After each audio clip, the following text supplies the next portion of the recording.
We can play it again. If anybody hadn't heard, we can play it again. It's a minute long. Man. It's stunning. It really is stunning. I mean, I had heard it and watched it, but to hear it like when that you is just wow. hear it, when you just hear New Year's Eve in Ingleside in Shreveport, it's even more, I think, impactful than it is when you watch the video. Ingleside, if you're wondering, is that area, if you go down Hearn Avenue, where there's Midway right there, all the way over to Juella, that kind of area right in there, south of I-20. If somebody had said to you, Aaron, you have a sense, you have an idea, you've got a feel for some of Shreveport's tougher neighborhoods, less advantaged, more disadvantaged neighborhoods, and you would have said, yeah, I got a handle, I got a feeling. And then you hear that. Did you know it was like that? You said, oh, it's just like that. It's just another, it was just Thursday night. That was way to the extreme.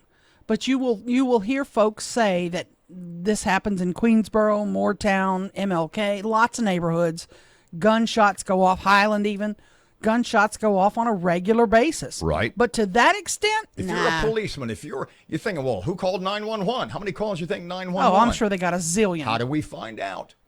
We can ask. I'm sure they got a zillion calls. And then what do? I mean, if you're the Shreveport police, you can't. They can't respond to shots fired calls on New Year's Eve because you'll have 1,000 of them. If you're Shreveport police, do you hear that, knowing really what it's like? Because that's part of your daily life. If that's where you're stationed, if that's your area, your territory, and you go, yeah, we're kind of outgunned, we're kind of outmanned, we're kind of outarmed. It's like Davy at the Alamo. I mean, do you think Shreveport police would ever say that? No, they would never say that. They would never say that. Remember a couple of years ago when we argued on the radio about this? I think it was Channel 12, and they did a series of programs. They did a series of features on their morning show, and we would see it because we occasionally run different TV stations just in the background up on the wall. And I made the point, I think it was Channel 12. Channel 12 feature, Taking Back Our Neighborhoods. Mm-hmm. And the point I made at the time, I said, so when they run features called Taking Back Our Neighborhoods, am I to infer, are they implying that the neighborhoods are lost? Yeah. And he went, no, that's not what they mean. No, it's I said, yeah, it's exactly what they mean. So now that you hear that, and we'll play it again, going to break if you haven't heard it. We'll play it once again in just a couple of seconds. Have it ready, Ruben. Having heard this and the 3 or 4 other New Year's Eve videos from across the Arklatex, from across Shreveport, when you hear that, because I'll say it again, the audio by itself, without the video, I think is markedly more powerful as to the situation on New Year's Eve around town than it is when you're watching the video of it. When you're watching some guy talking, smoking a cigarette, bullets in the background. It's amazing that he stood outside that long with those bullets going off. My question to you is, taking back our neighborhoods. No, that's hyperbole. Are the neighborhoods lost? When they said taking back the neighborhoods, did they really mean those neighborhoods, the battle's lost?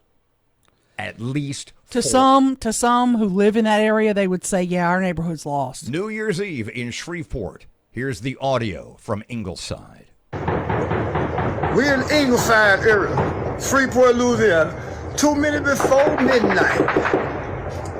New Year's Eve, y'all. That's going on. And y'all think 2021 gonna be better than 2020? I'm gonna just let this camera roll.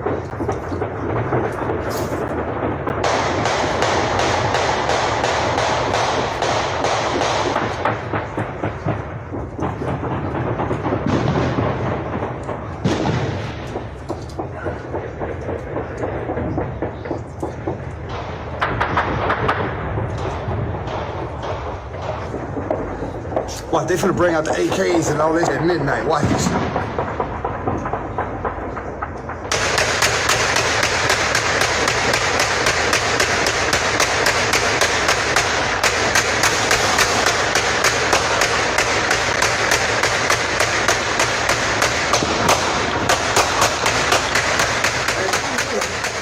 sound like that shooting at me.